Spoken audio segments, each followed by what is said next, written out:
So hi everyone, once again welcome on Vedantu NEET toppers. मेरा नाम है अमृता एंड मैं हूं आप सभी की अपनी बायोलॉजी मास्टर टीचर। तो डियर बच्चों, class 12th board examination biology का पेपर हमारा 19 मार्च को होने वाला है एंड 19 मार्च के लिए टेंशन अभी से बढ़ जानी चाहिए बिकॉज हमारे पास में बचते हैं अब सिर्फ 3 दिन। ठीक है, टेंशन बढ़ जानी चाहिए का मतलब है यहाँ पे कि आप अपना रिविजन, अपनी प्रिपरेशन को स्ट्रेंथन कर लीजिए। सिर्फ 3 दिन हमारे पास में बाकी है।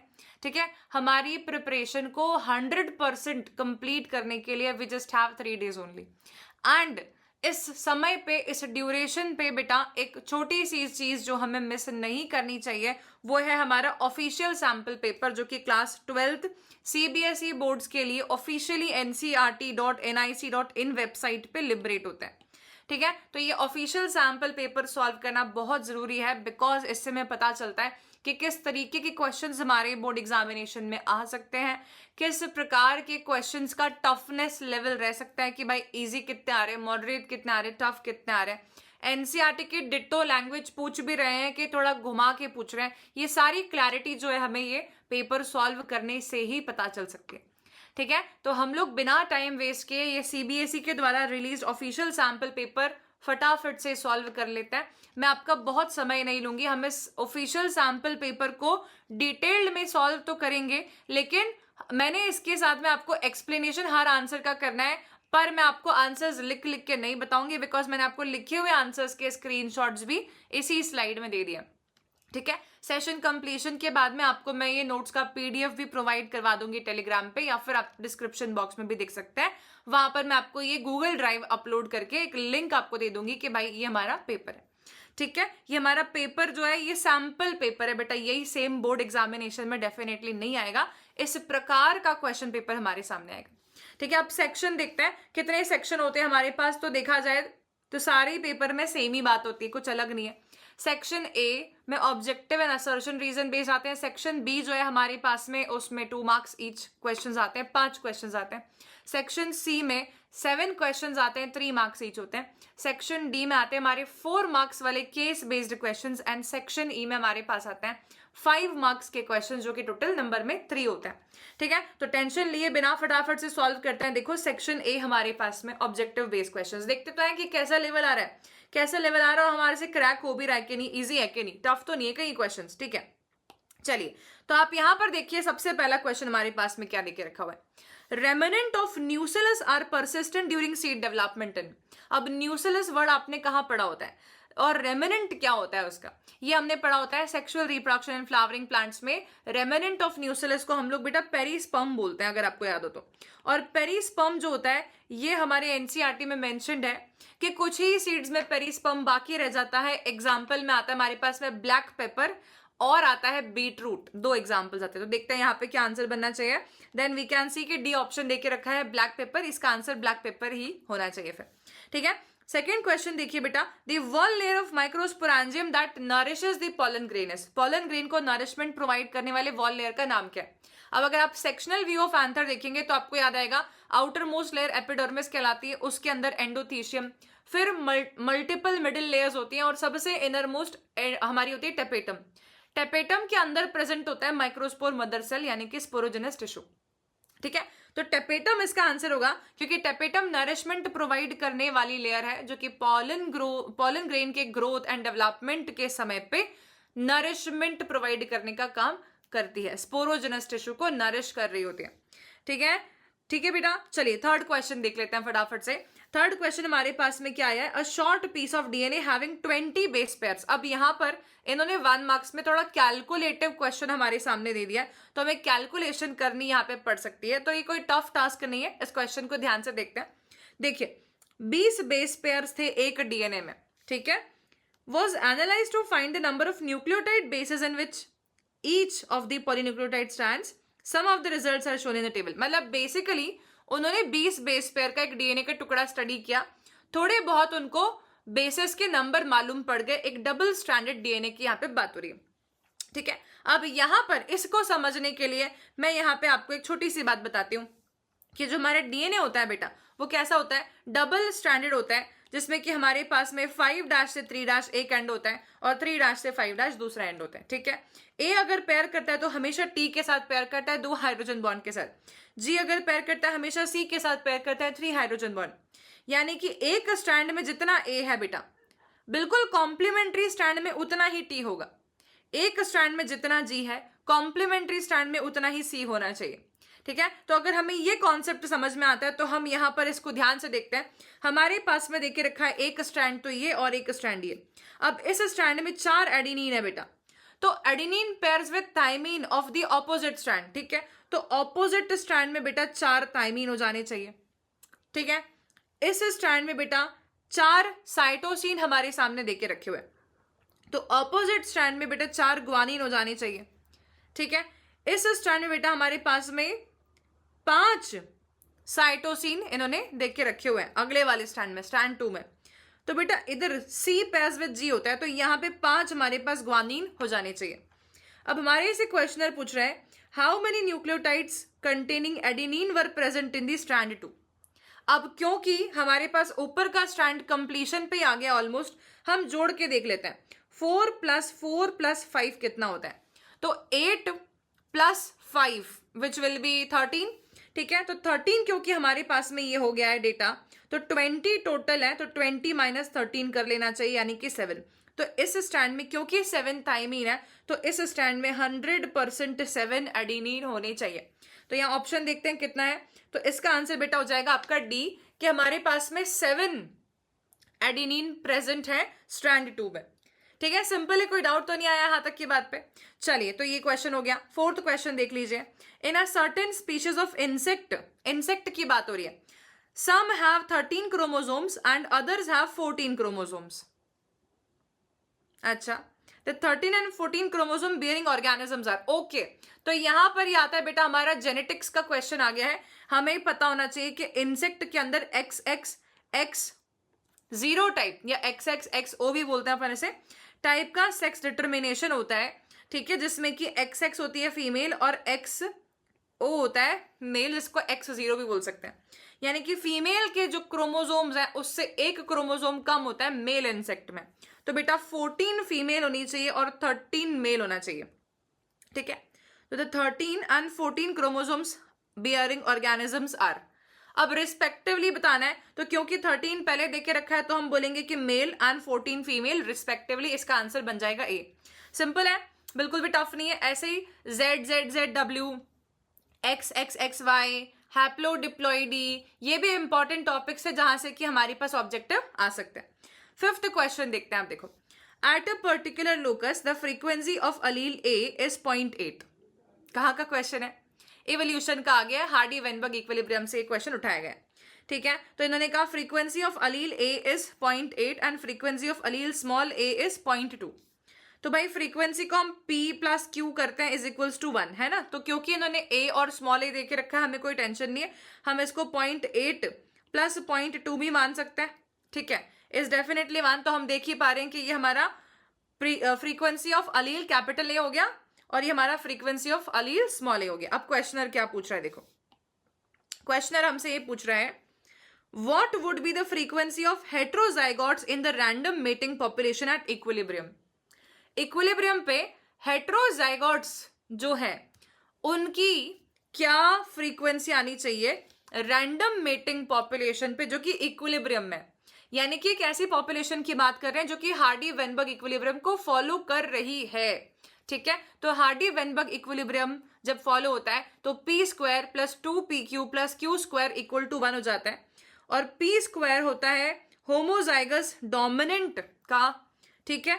2pq हो जाता है बेटा फ्रीक्वेंसी हेट्रोजाइगस का, एंड q² हो जाता है बेटा फ्रीक्वेंसी होमोजाइगस डोमिनेंट पॉपुलेशन का।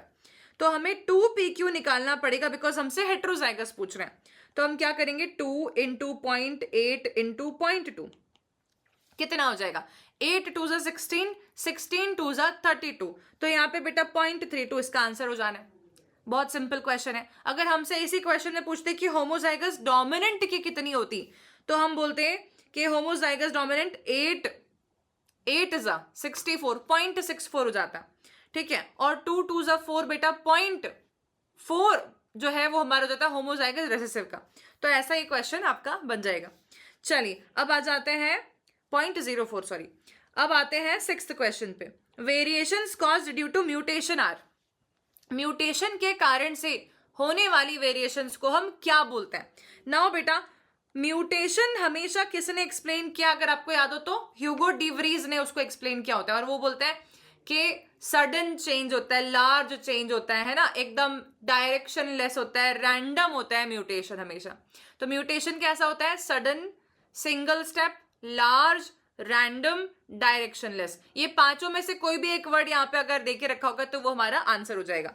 तो यहाँ क्या देके रखा हुआ है? रैंडम एंड डायरेक्शनलेस हमारे पास में ऑप्शन में है, फर्स्ट ही हमारा ऑप्शन करेक्ट हो जाएगा। तो 6th क्वेश्चन हुआ। 7th वाले पे आ जाओ। What is the smallest part of DNA molecule that can change by point mutation? ठीक है, तो यहाँ पे oligo nucleotide, codon, gene nucleotide, 4 हमारे पास में ऑप्शंस देके रखे हुए हैं। अब बेटा डीएनए के रिस्पेक्ट में अगर हम बात कर रहे हैं, मान लो कि मेरे पास में ये 5' से 3' एंड है, ये वाला हमारे पास में 3' से 5' एंड है, ठीक है, और मैंने ये एक जीन का टुकड़ा तुम्हारे सामने बना दिया। कुछ भी हो सकता है, ये ATGCCGCG, कुछ भी लिख दो, ठीक है। अब मैंने कहा यार म्यूटेशन की बात करें तो पॉइंट म्यूटेशन में क्या होता है? एक सिंगल न्यूक्लियोटाइड बेस पेयर, बेटा किसकी बात हो रही है? एक सिंगल न्यूक्लियोटाइड बेस पेयर के अंदर अगर कोई ऑल्टरेशन आ जाता है तो हम उसे म्यूटेशन बोलते हैं। तो सिंगल न्यूक्लियोटाइड बेस पेयर, तो यहाँ पे हमारे पास आंसर क्या होना चाहिए फिर? Nucleotide will be the correct answer. ठीक है, किस किस को समझ में अच्छे से आ गया ये? हाँ जी, तो न्यूक्लियोटाइड इसका करेक्ट आंसर होना चाहिए। अब आ जाते हैं बेटा 8th क्वेश्चन पे। What should be the genotype of the indicated member? Now यहाँ पे हमारे सामने क्वेश्चन जो आ गया वो है पेडिग्री एनालिसिस के ऊपर, और पेडिग्री एनालिसिस में अधिकतर बच्चे डरते हैं, इसीलिए जो हमारे पास एनसीईआरटी के अंदर पेडिग्री एनालिसिस देके रखे हुए 2 एग्जाम्पल्स ही देके रखे हुए हैं, वो तो आपको आने ही चाहिए। उसके अलावा सारे डिजीजेस जो हैं, जैसे कि हमारे पास में सेक्स लिंक्ड रेसेसिव डिसऑर्डर, ठीक है, और autosomal recessive disorder, autosomal dominant disorder, इन सभी के पेडिग्री एनालिसिस आपको आने चाहिए बेटा, एटलीस्ट 2 से 3 सभी के जो पेडिग्री एनालिसिस है वो समझ के जाइएगा, अदरवाइज फिर एग्जाम में अगर आ गया तो आपसे बनेगा नहीं वो क्वेश्चन आसानी से। ये देख रहे हैं कि पेडिग्री एनालिसिस कैसा है भाई? अनअफेक्टेड पेरेंट के अफेक्टेड बच्चे दिखा रहे हैं, यानी कि एक ऑटोसोमल रेसेसिव डिसऑर्डर का पेडिग्री एनालिसिस है, ठीक है। थोड़ा सा पेडिग्री के ऊपर प्लीज पढ़ाई करके जाना, बिकॉज पेडिग्री पे से अगर ऑब्जेक्टिव क्वेश्चन आता है तो ऐसा ही कुछ आएगा, और हमें पेडिग्री को देख के समझ आना चाहिए कि ये सेक्स लिंक्ड है, एक्स लिंक्ड है, ऑटोसोमल रेसेसिव है, ऑटोसोमल डोमिनेंट है। देखते से ही क्लियर विजन तब आएगा जब थोड़े से पेडिग्री आपने लगा के रखे होंगे, ठीक है। तो यहाँ पे क्या मालूम पड़ रहा है कि ये ऑटोसोमल रेसेसिव डिसऑर्डर हमें नजर आ रहा है, ठीक है बेटा। अब ये ऑटोसोमल रेसेसिव डिसऑर्डर में हम क्या देख रहे हैं कि अनअफेक्टेड पेरेंट के अफेक्टेड सन भी हो रहे हैं और अफेक्टेड डॉटर भी हो रही है, और बेटा डॉटर सिर्फ तभी अफेक्टेड हो सकती है जब वो होमोजाइगस रेसेसिव हो, ठीक है, अदरवाइज डॉटर कैसी हो जाती? कैरियर हो जाती। यानी कि बेटा ये दोनों जो पेरेंट्स दिखाई पड़ रहे हैं आपको, ये दोनों जो पेरेंट्स आपको दिखाई पड़ रहे हैं, दोनों के दोनों कैरियर है, तभी जाकर के डॉटर जो है वो अफेक्टेड चाइल्ड बन सकती है। तो इसीलिए डॉटर का जो जीनोटाइप है वो स्मॉल ए होना चाहिए, होमोजाइगस रेसेसिव, ठीक है। आज आते हैं हम 9th क्वेश्चन देखते हैं।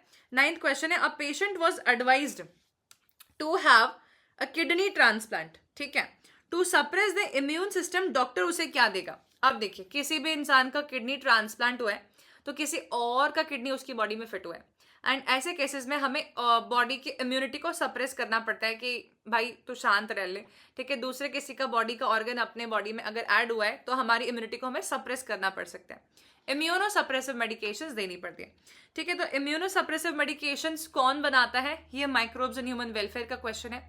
कौन बनाता है बेटा? बनाता है ट्राइकोडर्मा पॉलीस्पोरम नाम का एक फंज है, ठीक है, और मेडिकेशन का नाम क्या होता है? साइक्लोस्पोरिन ए। तो देखते हैं ऑप्शन क्या दिख रहा है हमें यहाँ पे, ये रहा, सी इसका आंसर होगा, साइक्लोस्पोरिन ए ट्राइकोडर्मा पॉलीस्पोरम से बना है। 10th क्वेश्चन पे आ जाइए। Identify the activity of endonuclease and exonuclease in the given image.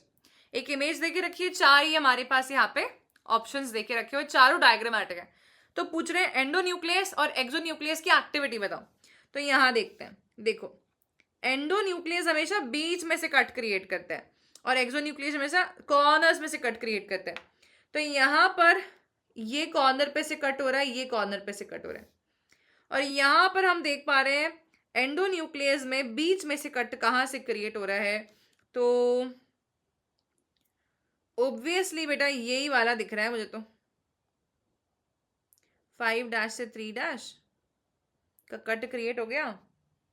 तो ये 5' 3' बच गया, 5' 3' 5' ठीक है बेटा। इसका आंसर जो है 4 होना चाहिए। इन्होंने ए वाला ऑप्शन भी काफी सेम दिया, लेकिन देखो 3' 5' में कंफ्यूजन क्रिएट कर दिया। कैसे भाई, हमारे पास जो स्टैंड है वो 5' से 3' होता अगर, ठीक है, तो सही दिखता है वो, राइट, पर फिर भी कोई प्रॉब्लम नहीं है।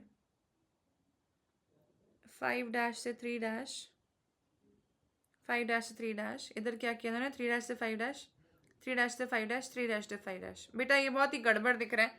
इसका आंसर डी ही होना चाहिए मेरे हिसाब से, तो it will B D only. ठीक है, 11th क्वेश्चन देखते हैं। The main objective of production of pest resistant GM crops. हम पेस्ट रेजिस्टेंट जीएम क्रॉप क्यों बनवाना चाहते हैं, क्यों बनवाना चाहते हैं हम पेस्ट रेजिस्टेंट जीएम क्रॉप्स? ठीक है, ऑप्शन देखिए, encourage eco friendly pesticides. Option 2 है reduce pesticide accumulation in the food chain. तीसरा, eliminate the pest from the field without the use of manual labour. And चौथा, retain maximum nutritional content in the crop otherwise it will be consumed by the pest. Definitely pest वो organism जो कि attack करेंगे plant पे, तो वो पूरी yield को खत्म कर देंगे और प्लांट बर्बाद हो जाएगा, मार्केट में बेचने लायक कुछ बचेगा नहीं, राइट। तो पेस्टिसाइड्स का स्प्रे करके हम क्या करेंगे, पेस्ट को वहां से रिमूव करवाना चाह रहे, राइट।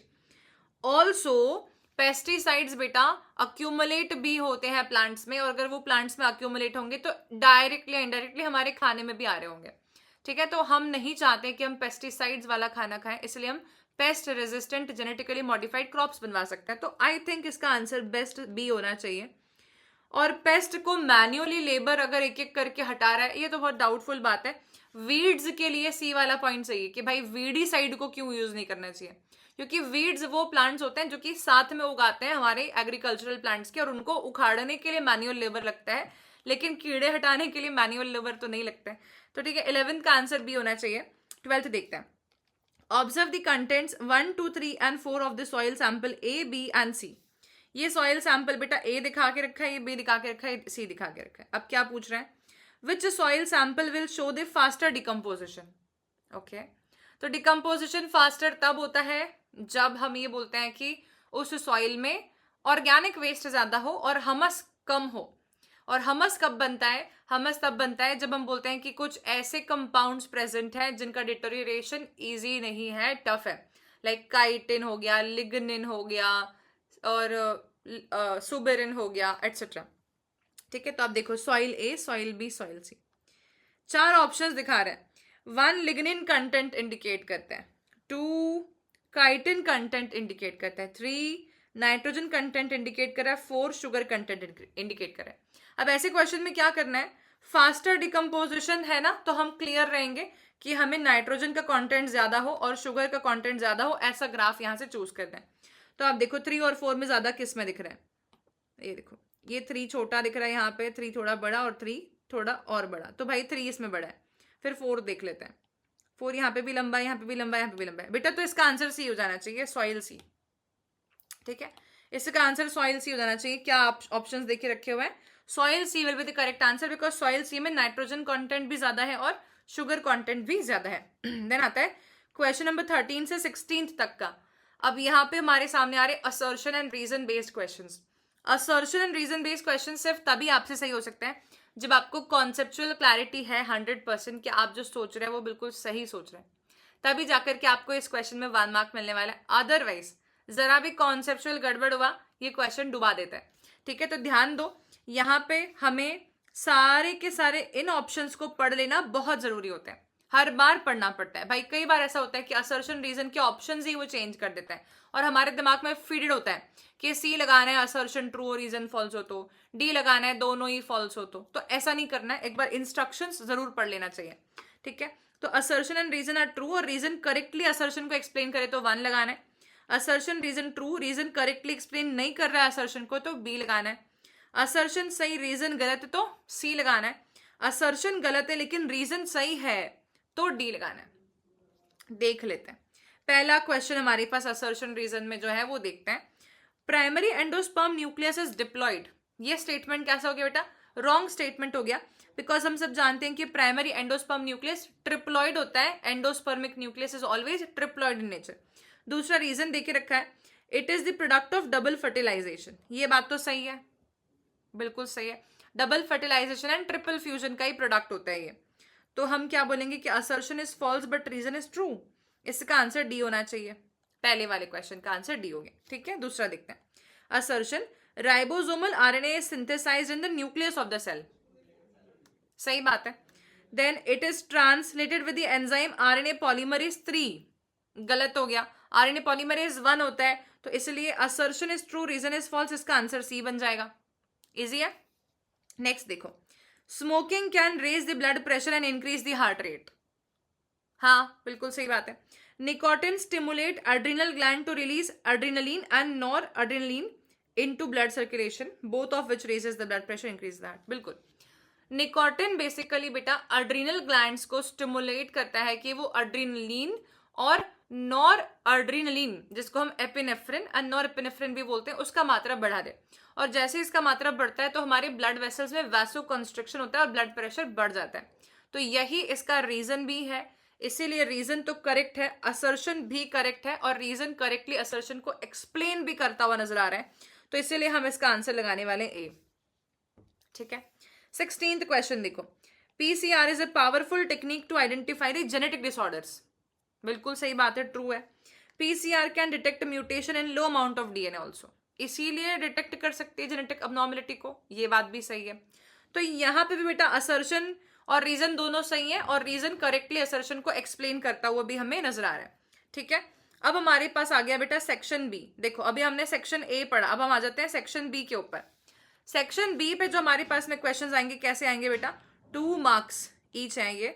ठीक है, और कितने लाइन में इसका आंसर करना होता है, यहाँ पर कोई लिमिटेशन नहीं है।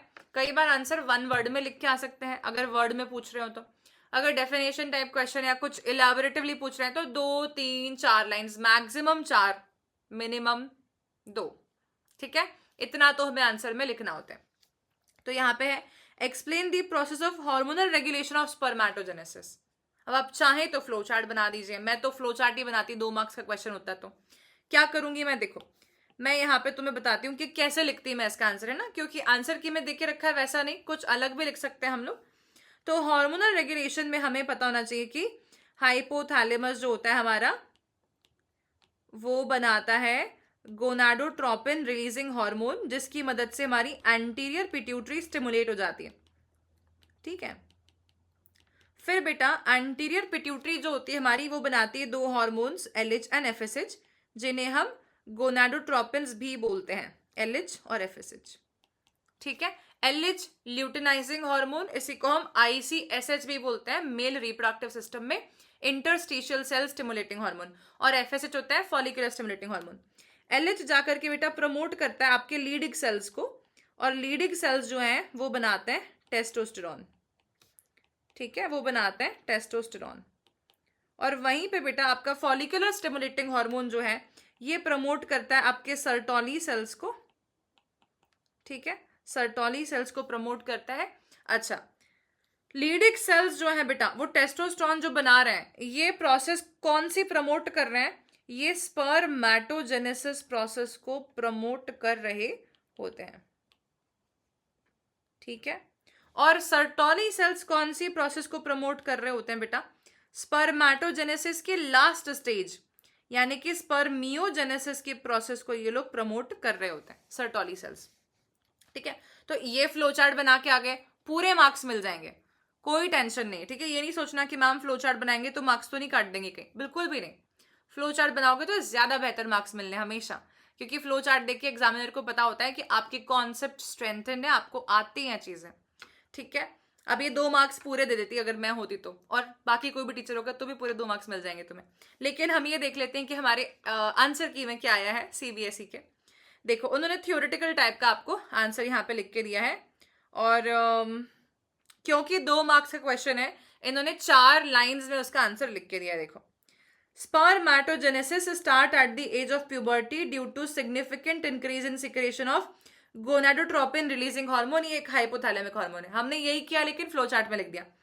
The increased level of GnRH then act on the anterior pituitary gland, stimulate the secretion of LH and FSH। बेटा देख रहे हैं आप, सेम वही बात है, लेकिन क्या हो रही है, फ्लो चार्ट में हमने लिखी तो आसान लगी, यहाँ थियोरी में तो टफ लग रही है।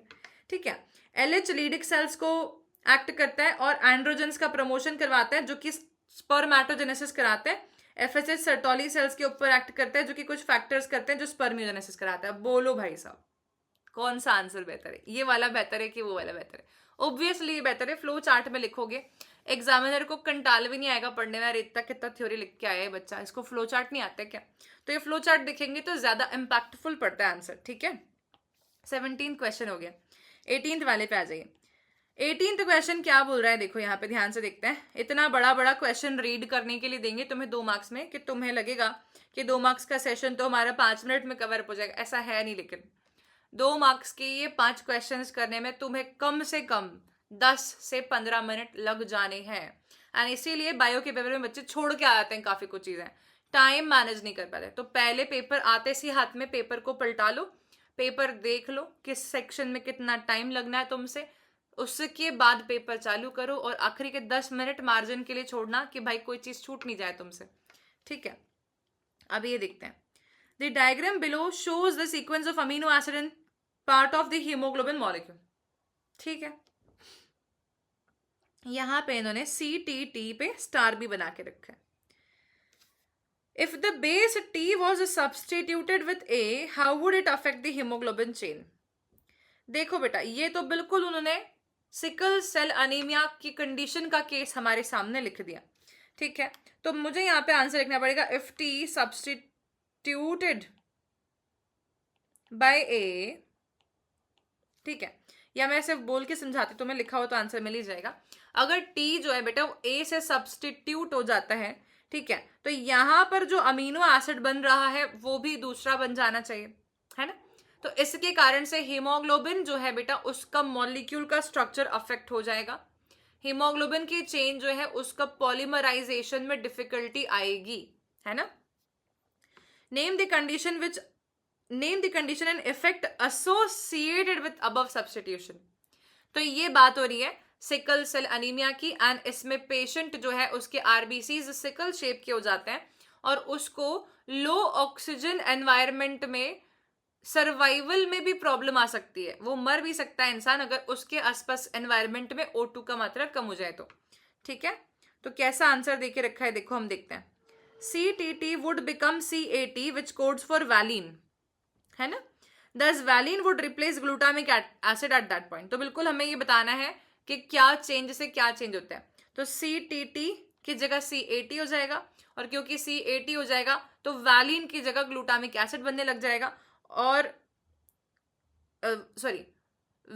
ग्लूटामिक एसिड की जगह वैलिन बनने लग जाएगा। ठीक है, सिकल सेल एनीमिया डिजीज का नाम है। हीमोग्लोबिन पॉलीमराइजेशन अंडरगो करता है leading to change in the shape of RBCs, और वो बाइकॉनकेव की जगह पे डिस्क लाइक हो जाता है। तो बेटा आप इसको सिंप्लीफाई करके भी लिख सकते आपकी ओन लैंग्वेज में। ठीक है, ऐसा नहीं कि बिल्कुल सेम टू सेम आपको आंसर यहाँ पे लिखना है। 19th क्वेश्चन देख लीजिए सभी लोग। 19th क्वेश्चन क्या दिख रहा है देखो, एक ग्राफिकल रिप्रेजेंटेशन, ऐसा एनसीईआरटी में हमारे कहीं है नहीं, है ना, लेकिन फिर भी हमसे एनसीईआरटी ऐसे क्वेश्चंस पूछ सकती है जहां पे हमें एनसीईआरटी ने थ्योरी पढ़ा दिया, अब अपना दिमाग लगा के उसको आंसर को डिकोड करना पड़ता है। तो क्या है, फर्स्ट L, ठीक है, and the second dose of vaccine M, corresponding responses बताने कि X एंड Y में हो क्या रहा है। देखो बेटा, जैसे ही वैक्सीन का पहला डोज लगता है हमारी बॉडी में थोड़े से मात्रा में एंटीबॉडीज बनती हैं उस वैक्सीन के एंटीजन के अगेंस्ट, है ना, एकदम से इम्यून रिएक्शन नहीं आ जाती। कई बार वैक्सीन का पहला डोज लगवाने के बाद में इंसान को थोड़ा सा डलनेस, टायर्डनेस, फीवरिश भी लगता है एक आध दिन के लिए, क्योंकि इम्यूनिटी फाइट करना चालू कर देती है अंदर अंदर, और क्योंकि वैक्सीन में बहुत ही ट्रेस क्वांटिटी में पैथोजन डाला होता है तो इतना बीमार नहीं पड़ जाते अपन वैक्सीन लगवाने से। लेकिन सेकेंड डोज जब हम लगवा के आते हैं वैक्सीन का, तब हमारी बॉडी में, क्योंकि पहले से रिकॉग्नाइज करके बैठे हैं वो है ना, antibody producing cells, B lymphocyte memory cells जो है वो पहले ही जज करके बैठे कि ये वाला जो है एंटीजन पहले आ चुका है और इसके अगेंस्ट हमने ऐसे ऐसे एंटीबॉडीज बनाई थी, तो वो तुरंत ढेर सारी मात्रा में एंटीबॉडीज बनाएंगे। तो बेटा एक्स क्या है, ऐसा पूछ रहे हैं ना हमसे, तो एक्स को हम लोग बोलते हैं प्राइमरी रिस्पॉन्स। और प्राइमरी रिस्पॉन्स कैसा होता है, प्राइमरी रिस्पॉन्स स्लो होता है, टाइम टेकिंग होता है, ठीक है, और इतना हाइपर एक्साइटेड तरीके का रिस्पॉन्स नहीं है ये, ठीक है, तो स्लो रिस्पॉन्स है ये। और वाई जो है बेटा, इसको हम सेकेंडरी रिस्पॉन्स बोलते हैं, और इसके लिए हमारी एनसीईआरटी एक और शब्द बताती है, एनएमनेस्टिक रिस्पॉन्स, एनएमनेस्टिक रिस्पॉन्स, ठीक है। और ये रिस्पॉन्स जो होता है ये फास्ट होता है, ठीक है, कंपैरेटिवली। अब देखते हैं एनसीईआरटी क्या आंसर दे रही है इसका, मतलब पेपर ने क्या आंसर हमें देख के रखा है। तो पेपर ने दे रखा है हमें answer, on administration of first dose of vaccine the body shows a response low intensity, है ना, as the immune system will be coming in contact with the antigenic protein for the first time and this response is primary immune response. बिल्कुल सही है। Then next देखिए, on subsequent encounter with the same antigenic protein in the second dose the body elicits a highly intensified secondary response, जिसको मैंने एनएमनेस्टिक response बोला है, और ये फास्टर है और स्ट्रॉन्गर है और इफेक्टिव है, पैथोजन को कंप्लीटली एलिमिनेट करने में सक्षम है हमारे बॉडी से। So this is how we have to answer this question, ठीक है। 19 हो गया बेटा, 20 क्वेश्चन पे आ जाइए। अब देखो 2 मार्क्स के क्वेश्चन कितने बड़े हैं, है ना, हम इसको छोटा तो बिल्कुल इमेजिन ही नहीं कर सकते, बहुत बड़े बड़े क्वेश्चन है 2 मार्क्स वाले भी। इसे 2 मार्क्स वाले question segment will be taking time. मन में ऐसा मत बनाओ छवि के 2 मार्क्स वाले एकदम से बन जाएंगे, उसी से पेपर का तुम्हारा मैनेजमेंट फिर बिगड़ जाता है। अब देखिए, the image below shows the result of plating bacteria in chromogenic medium after incorporating gene of interest in the plasmid, ठीक है। some plates have blue color colonies, some have white color colonies। एक single bacterium को हमने plate 1, plate 2, plate 3 में show करके दिखाया। ये plate 1 है, ये प्लेट 2 है, ये प्लेट 3। देखो बेटा, ये बैक्टीरिया दिखा रहे, ये प्लाज्मिड दिखा रहे, जीन ऑफ इंटरेस्ट दिखा रहे। पहला बैक्टीरिया जो है आप ये देख पा रहे हैं, इसको रिकॉम्बिनेंट मैं बोल सकती हूँ या ट्रांसफॉर्मेंट होस्ट बोल सकती हूँ, क्यों, क्योंकि यहाँ पर रिकॉम्बिनेंट डीएनए प्रेजेंट दिख रहा है मुझे। सेकेंड वाला जो बैक्टीरिया दिख रहा है बेटा, यहाँ पर इसमें जीन इंट्रोड्यूस नहीं हुआ है, तो ये नॉन ट्रांसफॉर्मेंट हो जाएगा, है ना। और थर्ड वाला कैसा दिख रहा है, थर्ड वाला हमें दिख रहा है, थर्ड प्लेट से बैक्टीरिया जो है ये भी नॉन ट्रांसफॉर्मेंट है, क्योंकि इसमें तो प्लाज्मिड ही नहीं आया, ठीक है, नॉन ट्रांसफॉर्मेंट है। अब हमसे क्या पूछते हैं, हमसे पूछते हैं, on the base of the above observations identify the plate which is white, और उसमें रीजन देना है। अब वाइट कलर कॉलोनीज वो बनाते हैं बैक्टीरिया जो कि ट्रांसफॉर्मेंट बैक्टीरियाज है, और उसका रीजन ये है कि बीटा गैलेक्टोसाइडेस जीन जो होता है बेटा, बीटा गैलेक्टोसाइडेस एंजाइम जो होता है बेटा, ये लैक-जेड जीन से एनकोड होता है, ठीक है। तो लैक-जेड जीन अगर होगा तो बीटा गैलेक्टोसाइडेस एंजाइम बनेगा। यहाँ पे लैक-जेड जीन इंटैक्टली प्रेजेंट है, उसमें कुछ भी प्रॉब्लम नहीं आई। यहाँ पे लैक-जेड जीन है ही नहीं, यहाँ पे लैक-जेड जीन इंटैक्टली प्रेजेंट नहीं है, उसमें प्रॉब्लम ये आ गई है कि वहां पर हम ये देख पा रहे हैं कि जीन ऑफ इंटरेस्ट इसमें इंसर्ट हो गया है, ठीक है, और इसके कारण से लैक-जेड जीन इंटैक्ट नहीं है। तो बेटा ये जो है ये हमारे व्हाइट कलर की कॉलोनीज बनाएंगे, ब्लू कॉलोनीज इसलिए नहीं बना पाएंगे कि ये बीटा गैलेक्टोसाइडेस एंजाइम ही नहीं बनाते, और अगर बीटा गैलेक्टोसाइडेस एंजाइम होता है तो एक्स गैल नाम का क्रोमोजेनिक सबस्ट्रेट जो है बेटा, वो बीटा गैलेक्टोसाइडेस एंजाइम के प्रेजेंस में हमें देता है, क्या देता है, ब्लू कलर कॉलोनीज, ठीक है। और अगर ये एंजाइम नहीं होता तो व्हाइट कलर की कॉलोनी बनती है, तो इसीलिए प्लेट 1 होना चाहिए इसका आंसर। नेक्स्ट देखते हैं, प्लेट जो कि ब्लू होगी, कौन कौन सी प्लेट ब्लू होनी चाहिए। अब भाई प्लेट जो है 2 जो है सिर्फ वही ब्लू होगी, क्यों, क्योंकि थर्ड प्लेट में तो लैक-जेड जीन वाला प्लाज्मिड है ही नहीं, तो वहां पे भी बीटा गैलेक्टोसाइडेस एंजाइम नहीं बनने वाला, एंड इसलिए वो भी कोई कलर शो नहीं कर पाएगी, ठीक है। तो प्लेट 1 प्लेट 2 इसका आंसर होना चाहिए।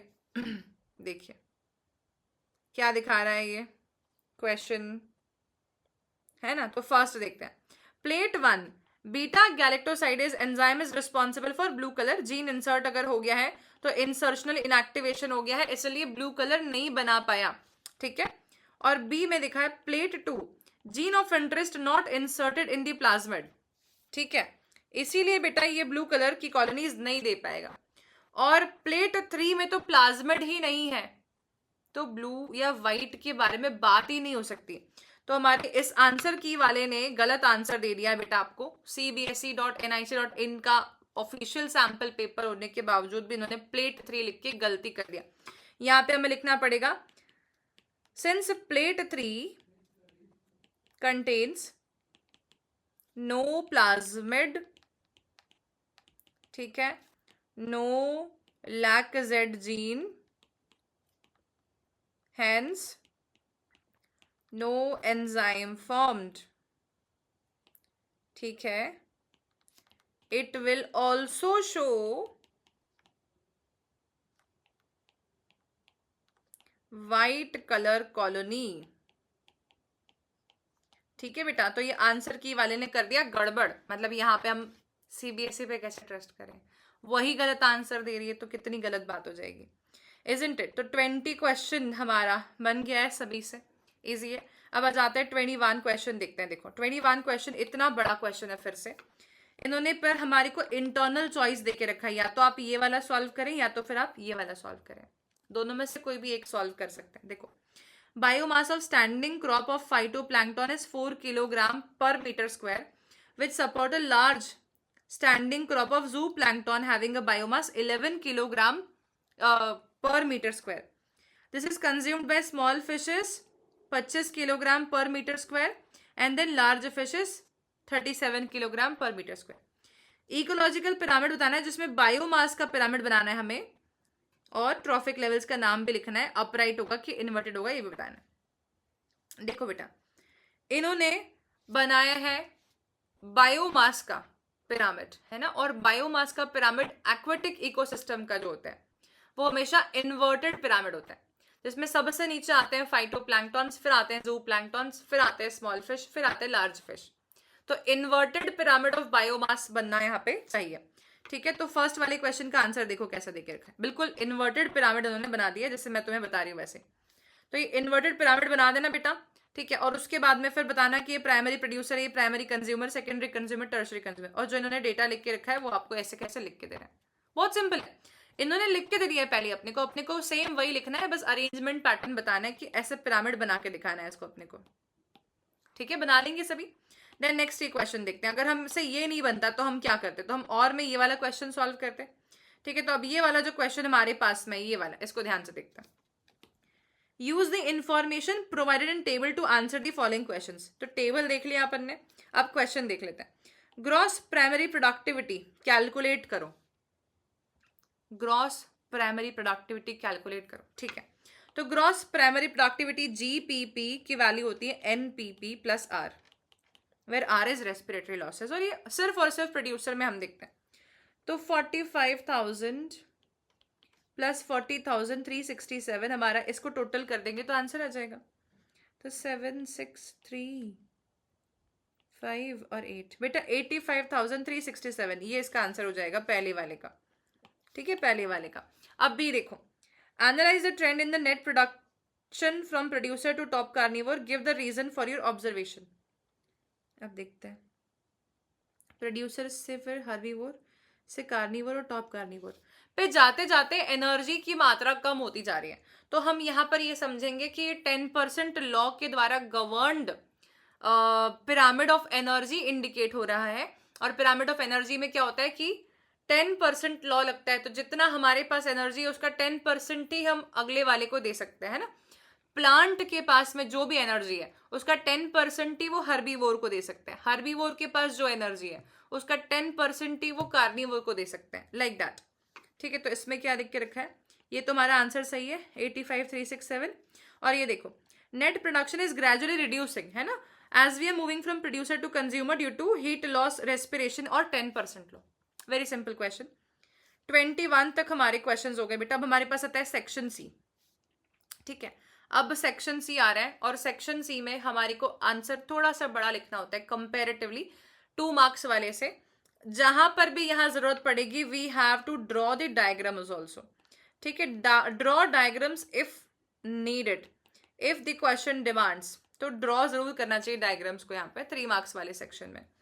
ठीक है, हालांकि आजकल के पेपर्स में मल्टीपल कॉन्सेप्ट एप्लीकेशन वो चाहते हैं आपसे, तो 3 मार्क्स वाले में भी वो आपसे 1, 2 और 3 का अलग अलग आंसर करो, तो तीनों अलग अलग कॉन्सेप्ट हो सकते हैं एक ही क्वेश्चन में. This could also be the case. ठीक है, यहाँ पे हमारे सामने क्या देके रखा है, question number 22. The figure given below shows 3 sperms, A B और सी, 3 स्पर्म यहाँ पे दिखा रखे हैं. ये ए है, ये बी है, ये सी है.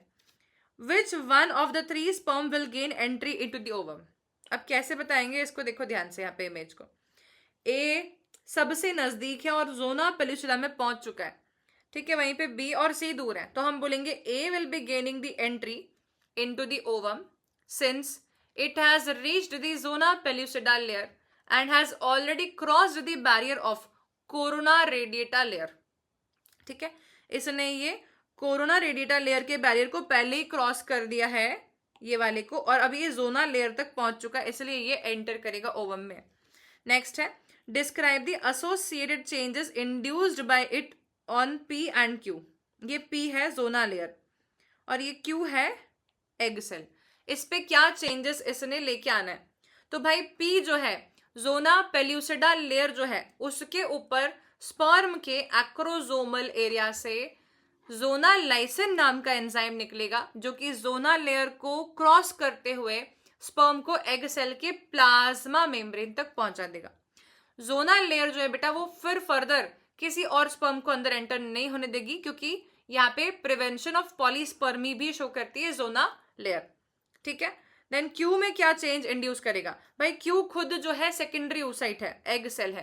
ठीक है, तो इसका कन्वर्जन वो करवा देगा फर्टिलाइज्ड ओवम में और सेकेंड पोलर बॉडी रिलीज हो जाएगी. इतना होना चाहिए इसका आंसर. तो देखो क्या देके रखा है हमारे पास में, लेट्स सी. स्पर्म ए, ये तो क्लियर था. बी जो फिगर देके रखा है उसके बारे में अभी बात कर रहे हैं, है ना, देखते हैं. तो in the figure sperm A has come in contact with the zona layer of the ovum. It will induce the change in the membrane that will block the entry of additional sperms. Polyspermy को prevent कर रहे हैं. It will ensure only one sperm can fertilize the ovum. पहली बात तो ये हो गई. The secretion of acrosome will help it to enter the cytoplasm of ovum through zona layer and the plasma membrane, which will result in completion of meiotic division of the secondary oocyte. ये भी मैंने आपको बता दिया. और फिर finally बनेगा हमारे पास second polar body and fertilised ovum. तो यही यहाँ पर आंसर होना चाहिए. ठीक है, सेम जो मैंने बताया ना, सेम वही आंसर अपने को यहाँ पे लिखना है. 23 देखते हैं. 23, explain the phases in the embryonic development from the morula stage till the establishment of pregnancy in the human female. Diagram बना के दिखा सकते हो तो बहुत अच्छा रहेगा. ठीक है, तो कोशिश तो यही करना कि डायग्राम बना के दिखाया जाए बेटा, डायग्राम बना के दिखाया जाए. क्या कर सकते हैं यहाँ पे, तो हम बना सकते हैं डायग्राम में, क्या है ये, embryonic development from morula stage till the establishment of pregnancy. Morula से बनाना है, मोरुला से बनाना है. ठीक है, तो देखो ऐसे कर लेना, ये तुमने बना देना है फटाफट से यूट्रस. ठीक है, ये तुम्हारे बना दिया यूट्रस. ओके, अब तुम देखो यहाँ से तुम्हारे पास में आ जाएगा ऐसा, और यहाँ से तुम्हारे पास में आ जाएगा ऐसा. ठीक है, अब तुम देखना यहाँ से बना दिया अपन ने ये फैलोपियन ट्यूब. ठीक है, और इसके बाद में यहाँ पे आ जाएगा fimbriae.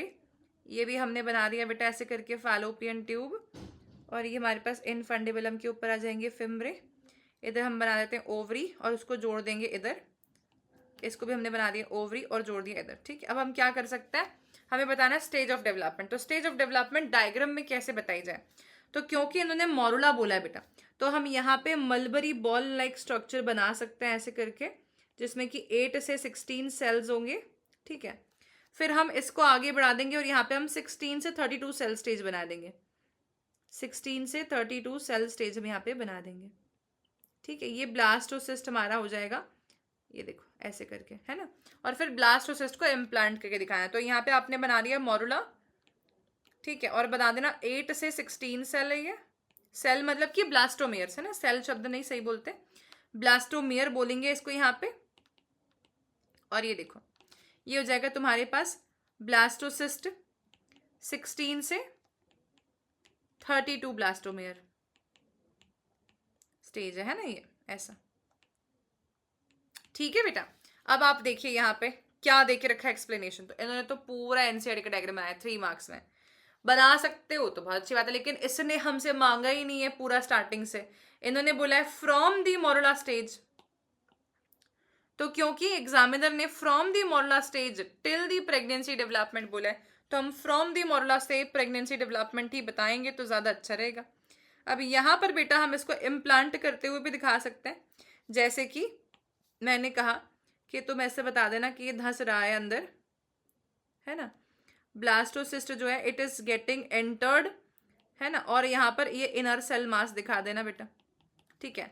So this is implantation stage. तो इस तरीके से आप एक्सप्लेन कर सकते हैं। थ्योरी क्या बोलती है इसकी, कुछ अलग बात तो बोलेगी नहीं। 8 से 16 को मोरला बोलते हैं।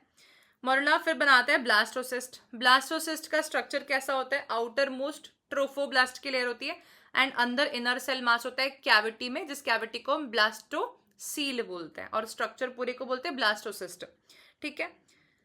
ट्रोफोब्लास्ट इनर सेल मास बता दिया। फिर ये अटैच हो जाएगा एंडोमेट्रियल लाइनिंग के ऊपर, है ना, और यहाँ पर पेनिट्रेट करना चालू कर देगा, ठीक है। और जैसे ही ब्लास्टोसिस्ट एंडोमेट्रियल लाइनिंग में एम्बेड हो जाएगा तो विमेन जो है वो प्रेग्नेंट विमेन बन जाएगी, ठीक है, and the pregnancy will be initiated. तो 23rd क्वेश्चन है, you can write down in a simplified fashion, if you can write down in a flowchart fashion, it will be all okay. Diagram बना के बताओगे तो marks मिलने के chances बढ़ जाते हैं, पूरे मार्क्स मिलने के चांसेस बढ़ जाते हैं, क्योंकि एग्जामिनर एक्सपेक्ट करता है कि 3 मार्क्स में बच्चा कम से कम 7 क्वेश्चन में से 2 में तो डायग्राम बना के आए ही आए, बायो के पेपर में, ठीक है, मिनिमली। चलिए अब आ जाते हैं 24th क्वेश्चन पे। देखिए, a pregnant human female was advised to undergo MTP, medical termination of pregnancy. It was diagnosed that she was carrying the fetus had developed from a zygote having 45 chromosomes. Generally एक cell में कितने chromosomes होते हैं बेटा, 46 होते हैं। 45 chromosomes से बन गया, जिसमें कि केवल एक ही एक्स क्रोमोसोम है। तो यहाँ पर हमें पूछ रहे हैं पहली बात तो कि डिजीज कौन सी है जो उसको हो रही है, तो 44 प्लस X0 ये डिजीज हो जाएगी, और ये डिजीज कहलाती है टर्नर सिंड्रोम, ठीक है। तो ये टर्नर सिंड्रोम हो गया, और ये क्यों हुआ है उसको, ये एक प्रकार का क्रोमोसोमल अबनॉर्मेलिटी है जिसको हम एन्यूप्लॉइडी बोलते हैं। तो ये एन्यूप्लॉइडी के कारण से हुआ है, जहां पर कि क्रोमोसोम्स प्रॉपरली सेग्रीगेट नहीं हो पाए जब उन्हें होना चाहिए था। देन नेक्स्ट आता है, why was she advised to undergo MTP, since the foetus will be suffering from Turner syndrome throughout the life if the fetus is delivered, ठीक है, as a child the child will be suffering from Turner syndrome throughout the life. तो child को Turner syndrome रहेगा तो क्या क्या problems आएंगी, पहली बात तो उसकी overall physical and mental development affect होती है, ठीक है। वो रूडिमेंट्री ओवरीज के साथ में जन्म लेता है, जिसमें कि स्टरलिटी रहती है, उसको स्टराइल बच्चा होगा वो, है ना, और ना तो वो प्रॉपरली मेल कैरेक्टर्स बेयर करेगा ना प्रॉपरली फीमेल कैरेक्टर्स बेयर करेगा, बिकॉज उसके पास में 44 प्लस X0 क्रोमोसोम्स प्रेजेंट है। तो इसलिए उसको MTP करवाना लीगली अलाउड है, सो दैट उसकी आने वाली जो चाइल्ड है उसकी पूरी लाइफ अफेक्ट ना हो और मदर की भी लाइफ अफेक्ट ना हो, ठीक है। तो 24th क्वेश्चन है, देखिए ध्यान से बच्चों, यहाँ पे embryo has a Turner syndrome, aneuploidy के कारण से है, जैसे कि मैंने बताया 44 प्लस X0, ठीक है। 45 विथ X0 मत लिखना प्लीज, ये लिखना आप 44 प्लस X0, ये किसने आंसर की बनाया है भाई। नेक्स्ट देखते हैं, she was advised MTP as the child will have following problems. क्या प्रॉब्लम्स है, रूडिमेंट्री ओवरीज रहेंगी उसकी, है ना, poorly developed breast, lack of secondary sexual characteristics, delayed और no menstrual cycle and infertile. So because of that ऐसे child life पूरा परेशान रहेगा, उससे बेहतर है कि वो MTP करवा ले फीमेल, और वो चाइल्ड जो है उस दुनिया में आए ही ना, ठीक है। 25th क्वेश्चन पे हम लोग आ गए। 25th क्वेश्चन एवोल्यूशन में से पूछा हुआ दिख रहा है, देखो, the graph below shows 3 types of natural selections, shaded areas marked with arrows shows the individual in the population which are not selected. The dotted vertical lines shows the statistical means. अच्छा, not selected, ठीक है। What names are given to the selection type in A, B and C? Arrow में कह रहा है कि not selected, है ना। तो सबसे पहला वाला जो है बेटा ए वाला ग्राफ जो दिख रहा है, इसमें साइड वाले एक्सट्रीम्स को सिलेक्ट नहीं किया बल्कि मीडियन ग्राफ फेवर हो रहा है, तो ये स्टेबलाइजिंग सिलेक्शन कहलाएगा सबसे पहला वाला। ठीक है, सेकंड वाले में हम देख रहे हैं कि एक कैरेक्टर को सिलेक्ट नहीं कर रहे हैं और एक ही कैरेक्टर एक ही दिशा में ये ग्राफ शिफ्ट हो रहा है, तो इसे हम लोग बोलते हैं बेटा डायरेक्शनल सिलेक्शन। ठीक है, और तीसरा वाला हमारे पास हो जाता है, क्योंकि सिर्फ और सिर्फ साइड वाले इंडिविजुअल्स फेवरेबल है, मीडियन पीक रिड्यूस हो गई, मतलब मीडियन वाले को सिलेक्ट ही नहीं कर रहा है मदर नेचर, तो हम उसको बोलते हैं डिसरप्टिव सिलेक्शन। तो तीसरा हो जाता है डिसरप्टिव सिलेक्शन। ठीक है, तो यहाँ पर ये तीनों सिलेक्शंस हो गई, हमारे ए वाले का ही आंसर है, इसको अपन ए बी सी लिख दिया, वापस से 1 2 3 लिख देना तुम लोग, कंफ्यूजन नहीं होता कि। फिर सेकंड क्या है, after this selection has operated for several generations in the above population in A B and C graphically illustrate the probable result. कई जनरेशंस तक अगर ऐसा चल रहा है तो हमें इलस्ट्रेट करना है रिजल्ट क्या आएगा। तो अगर ए रहेगा स्टेबलाइज सिलेक्शन, तो ये मदर नेचर का फेवरेबल मोड ऑफ सिलेक्शन है, अच्छा रहने वाला है। बी रहेगा तो एक पर्टिकुलर वेरिएंट या फिनोटाइपिक एक्सप्रेशन खत्म ही हो जाएगा बिल्कुल और एक ही फेवर हो रहा होगा, तो एक ही डायरेक्शन में पीक शिफ्ट हो जाएगी, तो we will be able to observe only one single type of phenotype in a given contrasting set of traits. मान लो कि टॉल एंड ड्वार्फ दो लोग हैं, ठीक है, अब मैंने कहा डायरेक्शनल सिलेक्शन है और सिर्फ टॉल ही लोग फेवर हो रहे हैं, ड्वार्फ नहीं हो रहे बिल्कुल भी, तो टॉल ही टॉल लोग दिखेंगे आपको आगे आने वाले समय में। ठीक है, तीसरा वाला कह रहा है कि अगर ये थर्ड वाला सिलेक्ट हो जाता है ग्राफ और इसके हिसाब से पॉपुलेशन की ग्रोथ होती है तो क्या होगा। थर्ड वाले केस में हम बताएंगे कि मीडियन वेरिएंट को सिलेक्ट नहीं कर रही मदर नेचर और साइड के एक्सट्रीम्स को कर रही है, यानी कि टॉल, ड्वार्फ और मिडिल हाइट इंडिविजुअल्स में से टॉल और ड्वार्फ को सिलेक्ट कर रही है, तो हम बोलेंगे कि टॉल एंड ड्वार्फ ही हमें सारे दिखेंगे, मिडिल हाइट इंडिविजुअल्स हमें दिखाई नहीं पड़ेंगे। ऐसा हम एग्जाम्पल के तौर पे एक्सप्लेन कर सकते हैं, तो ये आपको फुल मार्क्स मिल जाएंगे इस क्वेश्चन में। ठीक है, so you all can just see this image, इन्होंने कुछ डिस्क्रिप्शन नहीं दिया, इन्होंने पहले में भी यही लिख दिया स्टेबलाइजिंग डायरेक्शनल डिसरप्टिव और दूसरे में भी यही लिख दिया, खत्म कहानी कर दी। लेकिन हमें पता है कि क्योंकि इलस्ट्रेशन के बारे में बात हो रही, प्रोबेबल रिजल्ट क्या आएंगे, तो हम रिजल्ट को एक्सप्लेन कर सकते हैं। अच्छा, आप यहाँ पे इन ग्राफ्स को बता सकते हैं बना करके, ड्रॉ करके साथ में, जैसे स्टेबलाइजिंग में मीडियन पी की फेवर हो रही है ना ओवर दी साइड वाला, और इधर हम देखते हैं डायरेक्शनल में कि एक तो बिल्कुल भी सिलेक्ट नहीं हो रहा है और एक ही सिलेक्ट हो रहा है, और तीसरे वाले में हम देख रहे हैं कि एक और दो दोनों के दोनों वेरिएंट सिलेक्ट हो रहे हैं, मिडिल हाइट इंडिविजुअल सिलेक्ट नहीं हो रहे हैं, लाइक दैट। ठीक है बच्चों, टफ है क्या पेपर। इसके अलावा जो हमारा सैम्पल पेपर है, इसके अलावा 2 एडिशनल पेपर्स और हमें CBSE class 12th board examination के लिए दिए हुए हैं इस साल ही, और वो दोनों पेपर्स भी आप लोग सॉल्व कर लेना एग्जाम के पहले। अगर आप बोलोगे कि मैम आप करा दो, तो I will be doing that one session on both the additional papers also, only and only if you write down this in the comment section कि ma'am we want that additional papers also to be solved. Okay, चलिए अब आ जाते हैं हम 26th question हमारे सामने। The aeration tank of sewage treatment plant is not functioning properly. Aeration tank काम नहीं कर रहा है। Explain in detail the impact of this on the treatment of sewage and BOD of the effluent. अब सुनिए ध्यान से, यहाँ पे क्या होता है, सीवेज ट्रीटमेंट प्लांट में हमारे पास सबसे पहले होता है प्राइमरी टैंक, है ना, और प्राइमरी ट्रीटमेंट में हम सिर्फ और सिर्फ grit, solid particle, suspended particle सबको निकाल देते हैं फिल्ट्रेशन एंड सेडिमेंटेशन से, और हमारे पास जो बचता है प्राइमरी इफ्लुएंट उसको हम सेकेंडरी या एरेशन टैंक में भेजते हैं। एरेशन टैंक में हम लोग एरेशन के प्रोविजंस भी लगाते हैं जिससे कि ऑक्सीजन की डिलीवरी हो सके उस प्राइमरी इफ्लुएंट में, एयरेटेड हो सके वो, और दूसरी चीज वहां पे एरोबिक बैक्टीरियाज और एरोबिक फंगस को भी हम इंट्रोड्यूस करते हैं जो कि फ्लॉक्स बनाते हैं और प्राइमरी इफ्लुएंट का बायोलॉजिकल ऑक्सीजन डिमांड को कम करने में हेल्प करता है, डाइजेस्ट करके उसको। और अगर हमने कहा कि एरेशन टैंक ही काम नहीं कर रहा है तो बीओडी इफ्लुएंट की बढ़ी हुई रहेगी, ठीक है, और उसका ऑर्गेनिक वेस्ट डाइजेस्ट नहीं हो पाएगा। ये होना चाहिए इसका आंसर, ठीक है। देखो क्या देख के रखा है, it will adversely affect the secondary treatment definitely. When the aeration tank is not functional, air will not be pumped into it. This will not allow the vigorous growth of useful aerobic microorganisms like masses of fungus and bacteria, flocks जो बना रहे हैं।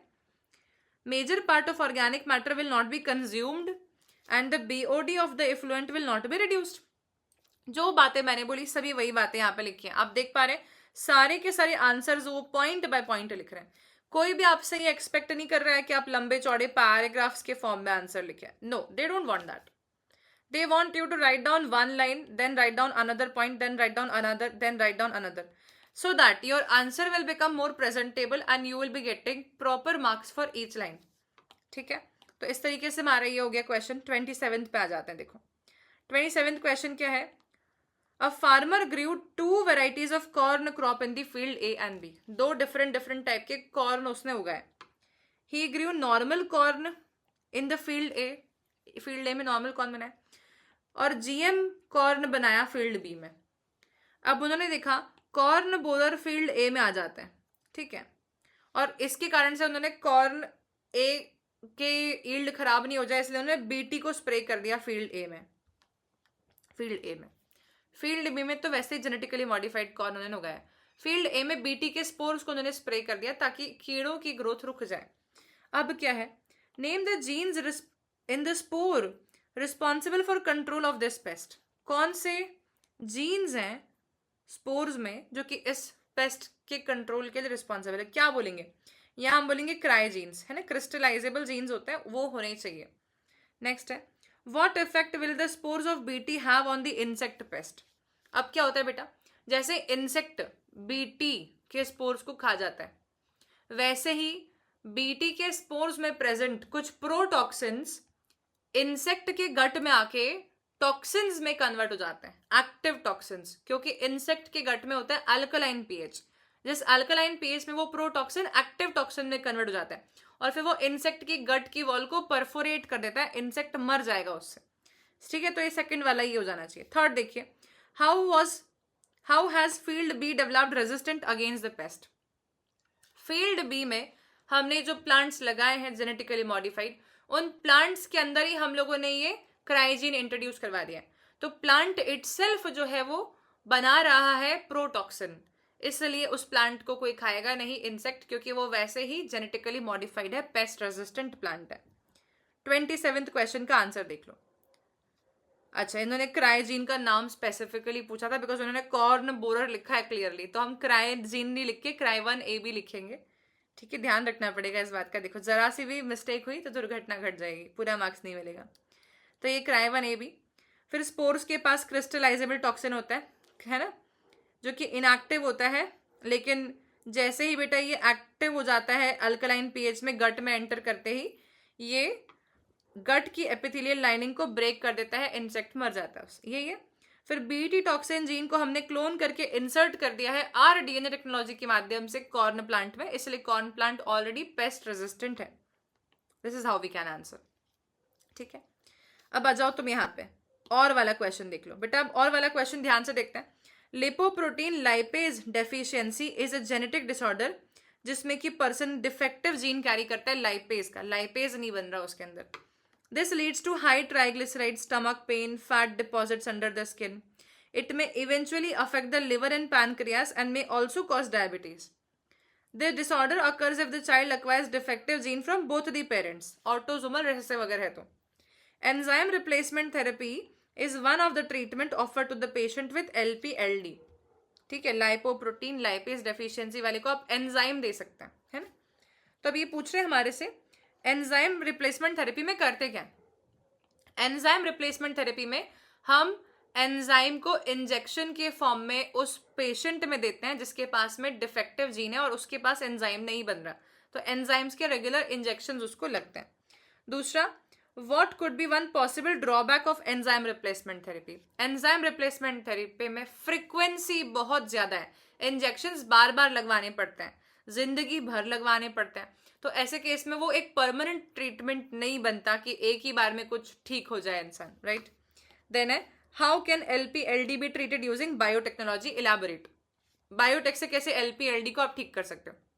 Biotechnology से हम functional gene जो है उसकी help से रिप्लेस कर सकते हैं डिफेक्टिव जीन को। तो हम रेट्रोवायरस वेक्टर में हमारा gene of interest functional gene को इंट्रोड्यूस करके एनिमल सेल को इन्फेक्ट करा सकते हैं और डिफेक्टिव जीन को रिप्लेस करवा सकते हैं फंक्शनल हेल्दी जीन से। इस तरीके से ये डिजीज को हम लोग ट्रीट करवा सकते हैं, और अगर ये एम्ब्रियोनिक लाइफ में ही करवा दी जाए तो ये परमानेंट क्योर भी हो सकता है। मतलब बेटा ये ADA-CDNA वाला जो केस तुम लिखते हो ना जीन थेरेपी का, सेम वही है, लेकिन उसमें डिजीज हमारी severe combined immuno deficiency disorder होती है, 4 साल की बच्ची वाला जो केस है, यहाँ पे बीमारी चेंज कर दी, बात सेम वही है। ठीक है, तो ये देखो gene therapy can be controlled by, disease को जीन थेरेपी से ठीक कर सकते हैं। जीन थेरेपी जो है कलेक्शन ऑफ मेथड्स है जिसमें कि जेनेटिक डिफेक्ट को हम डायग्नोस कर सकते हैं चाइल्ड लाइफ में ही, और हेल्दी जीन्स को हम इंसर्ट कर सकते हैं पर्सन के सेल्स में ताकि डिजीज को ठीक करवाया जा सके। ठीक है, अगर हम यही चीज जो है एम्ब्रियोनिक लाइफ में कर देंगे तो फिर उस पर्सन को लाइफ टाइम ये प्रॉब्लम फेस ही नहीं करनी पड़ेगी। ठीक है, ओके, समझा सभी को इतना? तो ये था 27 क्वेश्चन। अब 28th क्वेश्चन पे आ जाते हैं। Give 3 reasons as to why the prokaryotes are not given any figure for their diversities by the ecologist. अभी क्वेश्चन जो है थोड़ा सा तुम्हारे NCERT में इतना ठीक से डिस्क्रिप्शन इसका नहीं है, लेकिन फिर भी ध्यान देते हैं कि जो हमारे पास में प्रेजेंट होते हैं बेटा प्रोकैरियोट्स, इनका डाइवर्सिटी कुछ इतना ज्यादा है कि हम इसका अंदाजा नहीं लगा सकते कितने टाइप्स के प्रोकैरियोट्स होते होंगे। तो इसलिए इनको एक प्रॉपर तरीके से हम मतलब हम उनको एक फिगर नहीं दे सकते कि क्या कितना है टोटल डाइवर्सिटी, बायोडाइवर्सिटी में कितना टोटल बैक्टीरियल डाइवर्सिटी है, हम कैलकुलेट नहीं कर सकते। हर एक इंसान में बिलियंस ऑफ बैक्टीरियाज होते हैं, कैसे कैलकुलेट करने जाएंगे कि कितना बायोडाइवर्सिटी है प्रोकैरियोट्स का या बैक्टीरियाज का। तो ऐसे ही कुछ इसका आंसर होगा। ये वाला आंसर आप अपने खुद के लेवल पे एक बार रीडिंग लगा लें, मैं आपको PDF प्रोवाइड कर दूंगी। ठीक है, देन नेक्स्ट हमारे पास में आता है 29th क्वेश्चन। अब ये क्वेश्चन आता है सेक्शन डी में से, सेक्शन डी में से आ रहा है। ठीक है, देखो स्ट्रक्चर बिलो शोज PUC 18। ठीक है, PBR 322 के जैसे ही वेक्टर है बेटा। PUC 18 क्या होता है? प्लाज्मिड ही होता है। PBR 322 के मॉडिफिकेशन से बनवाते हैं अपन इसको, और ये प्लाज्मिड यूनिवर्सिटी ऑफ कैलिफोर्निया में हमने बनवाया है, PUC 18। ठीक है, इसका function they differ in some of the restriction sites and number of origin of replication. The origin of replication number of PBR 322 is approximately 20. यहाँ पे कुछ डिफरेंट है। PUC 18 and PBR 322 को हम कैसे यूज करते हैं बायोटेक में, हमसे पहले तो ये पूछ रहे हैं। तो हम बोलेंगे they are used as plasmids और vectors to carry the gene of interest. ठीक है, ये हम लिख सकते हैं यहाँ पे। या फिर what will be the impact of ORI in the above structure if it gets damaged? What will the impact? Acha, if the ORI gets damaged, then the gene, if linked in this plasmid, will not be able to replicate, because when ORI is present, then only the replication can begin, right? तो copy हमें obtain ही नहीं होगी हमारे linked gene की, है ना। दूसरा question है the LAC-Z gene has many recognition sites in this DNA segment. हमें कुछ आंसर्स करने यहाँ से, पहले इन्होंने देके रखा है ये और फिर देके रखा है ये। Applying your knowledge to the palindromic sequence, identify and mark the possible region where restriction enzyme X will be acting. खतरनाक क्वेश्चन है ये। देखो तो पैलिंड्रोमिक सीक्वेंस देखते हैं हम यहाँ पे, GTAAG नहीं है,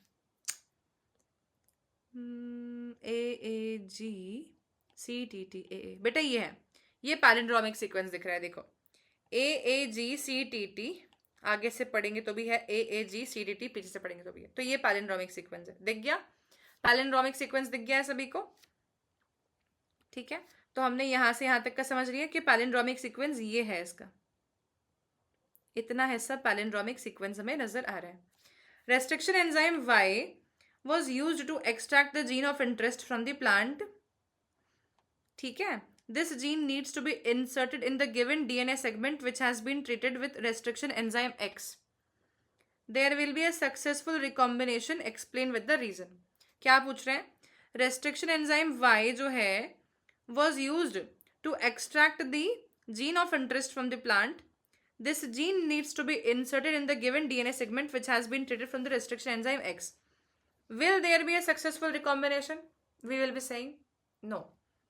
Since जब भी हमें जीन ऑफ इंटरेस्ट को आइसोलेट करना होता है, हम उसे जिस रेस्ट्रिक्शन एंजाइम से कट करते हैं उसी रेस्ट्रिक्शन एंजाइम से हमें वेक्टर को भी कट करना चाहिए, तभी जाकर के वहां पर हम बोल सकते हैं कि स्टिकी एंड्स जनरेट होंगे, और स्टिकी एंड्स जनरेट होंगे तभी जाकर के linking of vector as well as gene of interest easy हो जाएगा, है ना, क्योंकि उनमें पहले हाइड्रोजन बॉन्डिंग एफिनिटी रहेगी एंड इसलिए हमारे लिए फॉस्फोडाइस्टर बॉन्ड क्रिएट कर पाना थोड़ा और आसान हो जाएगा. So this will be the correct answer for this one explanation wise. Then PUC 18 and PBR 322 में से आप कौन सा प्रेफर करेंगे बायोटेक की स्टडीज में? जस्टिफाई. अब देखो बेटा, PUC 18 जो है ना, इसमें सिलेक्टेबल मार्कर जो है वो LAC-Z जीन वाला है, जिसमें कि हमें selection of transformant from non transformant एक इजी प्रोसेस बन जाता है हमारे लिए, ब्लू व्हाइट स्क्रीनिंग कर पाना. PBR 322 में हमारे लिए स्क्रीनिंग कर पाना, ट्रांसफॉर्मेंट को सिलेक्ट कर पाना एक हेक्टिक जॉब होता है, क्योंकि हमें पहले एम्पिसिलिन कंटेनिंग प्लेट पे बैक्टीरिया को ग्रो करके देखना पड़ता है, फिर टेट्रासाइक्लिन कंटेनिंग प्लेट पे ग्रो करके देखना पड़ता है, तो थोड़ा टफ हो जाता है. इसलिए PUC 18 as a preferable vector. ठीक है. ऑल्सो इसका कॉपी रेट भी ज्यादा होता है. तो होपफुली देखो, ये हमने सही लिखा है, ये भी हमने देख लिया था, ये भी हमने देख लिया था, ये भी हमने देख लिया. सारे आंसर्स हमने जो देखे हैं वैसे के वैसे आंसर्स यहाँ पे लिखे हुए हैं. 30 क्वेश्चन पे आ जाते हैं. देखो 30 क्वेश्चन जो है बेटा, ये हमारे पास में दिखा रहा है एक ग्राफ. ठीक है, okay. Graph represents interspecific interaction between two species of paramecium. ये मैंने आप लोगों को जब organisms and its population chapter पढ़ाया है तब मैंने ये कॉन्सेप्ट वहां पे समझा के रखा हुआ है. गॉस एक्सक्लूजन प्रिंसिपल भी समझा के रखा हुआ है. तो आपको ये टॉपिक वहीं से पढ़ना है एक बार. अगर आपने नहीं पढ़ा है तो जाकर के वो लेक्चर देख लीजिए, वन शॉट. ठीक है. 2 पैरामीशियम है, कॉर्डिटम एंड ऑरेलिया. उनको सेपरेट कल्चर में भी ग्रो करा और मिक्स कल्चर में भी ग्रो करा, फिर ग्राफ बना दिए. देखो बेटा, सेपरेट कल्चर में पैरामीशियम ऑरेलिया को अपन ने ग्रो किया. ठीक है. और सेपरेट कल्चर में बेटा हमने पैरामीशियम कॉर्डिटम को ग्रो किया. ठीक है. ठीक है बेटा. जब हमने मिक्स कल्चर की बात कर रहे हैं तो मिक्स कल्चर में तो कॉमन ही बनना चाहिए इमेज, तो ये मिक्स कल्चर का येलो कलर लेते हैं. मिक्स कल्चर में बेटा पैरामीशियम ऑरेलिया का तो ग्राफ ऊपर ही आ रहा है, लेकिन मिक्स कल्चर में पैरामीशियम कॉर्डिटम का ग्राफ जो है नीचे की तरफ झुक गया. ठीक है. अब क्या दिखा रहा है? Which species is competitively superior. Obviously कौन सी स्पीशीज कॉम्पिटिटिवली सुपीरियर दिख रही है बेटा? यहाँ पे पैरामीशियम ऑरेलिया सुपीरियर है, बिकॉज वो मिक्स कल्चर में भी बेहतर ग्रो कर पा रही है. ठीक है. हम यहां पे लिखेंगे paramecium Aurelia number is around 70 to 80 in 4 days in alone culture as well as mixed culture, hence it is superior. ठीक है. State the underlying principle for above result and name the scientist associated with this principle. Gauss exclusion principle के बारे में बात हो रही है, Gauss scientist का नाम है. Explain the mechanism in which 2 or more species competing with each other cannot coexist. Can coexist. Can coexist. Explain the mechanism in which 2 or more species competing with each other can coexist.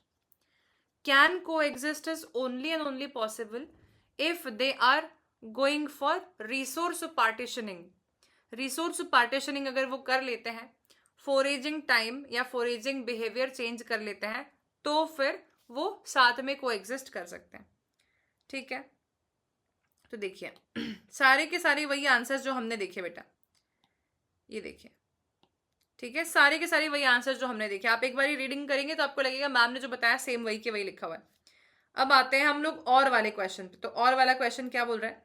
Graph A and B shows interaction in 2 species. कौन सा graph mutualism indicate कर रहा है? जहां पर दोनों साथ में कोएग्जिस्ट कर सके वो म्यूचुअलिज्म होता है.